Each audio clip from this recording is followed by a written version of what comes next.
Assalamualaikum warahmatullahi wabarakatuh. Salam sejahtera bagi kita semua. Shalom, Om Swastiastu, Namo Buddhaya, dan salam kebajikan. Pada kesempatan kali ini, izinkan saya untuk mempresentasikan mengenai peranan manusia dalam ekosistem perairan. Perkenalkan, nama saya Melanie Duhon dari Prodi Teknologi Hasil Perikanan dengan NIU 558034.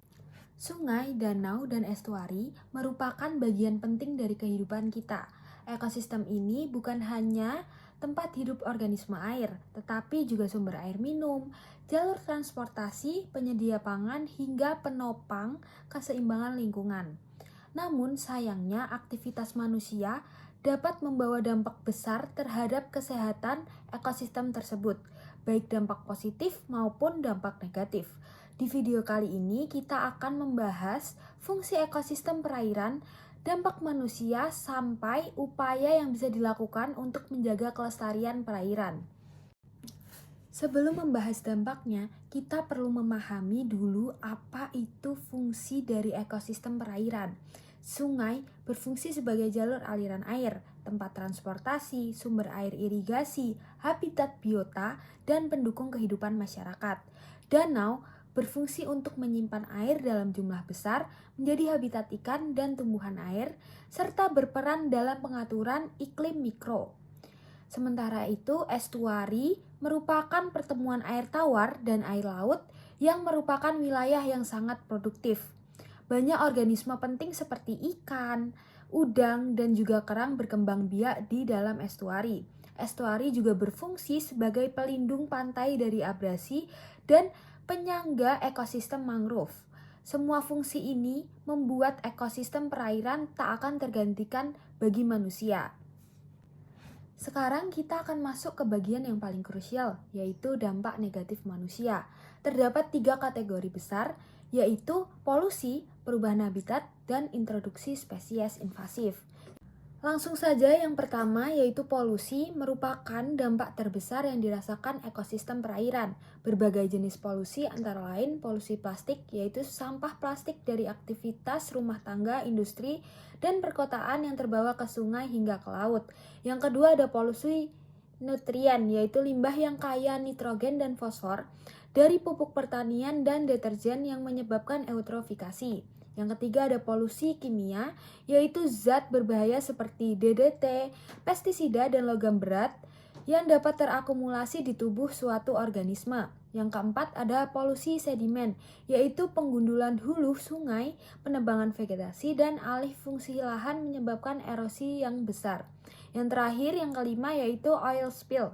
Polusi radiasi, thermal pollution, serta noise pollution juga memberi tekanan besar pada organisme air, terutama mamalia laut dan ikan yang sensitif. Lanjut ke perubahan habitat. Selain polusi, manusia juga mengubah habitat secara langsung. Contohnya, pembangunan wilayah di pesisir, penangkapan ikan destruktif, perubahan aliran air akibat bendungan, dan eksploitasi ruang untuk industri atau pemukiman. Perubahan ini mengganggu keseimbangan alami ekosistem, membuat banyak organisme kehilangan tempat hidup, dan menurunkan kualitas suatu perairan. Walaupun banyak memberi dampak negatif, manusia juga bisa menjadi agen untuk perubahan positif. Ada beberapa upaya yang terbukti efektif. Yang pertama, konservasi dan rehabilitasi habitat.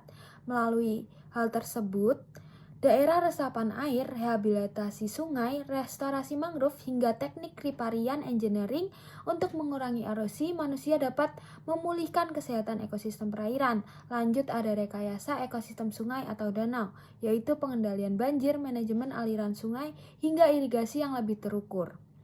Yang ketiga ada pengelolaan perikanan berkelanjutan. Praktik seperti pembatasan alat tangkap, penentuan kuota panen, dan zona konservasi membantu menjaga populasi ikan agar tetap lestari.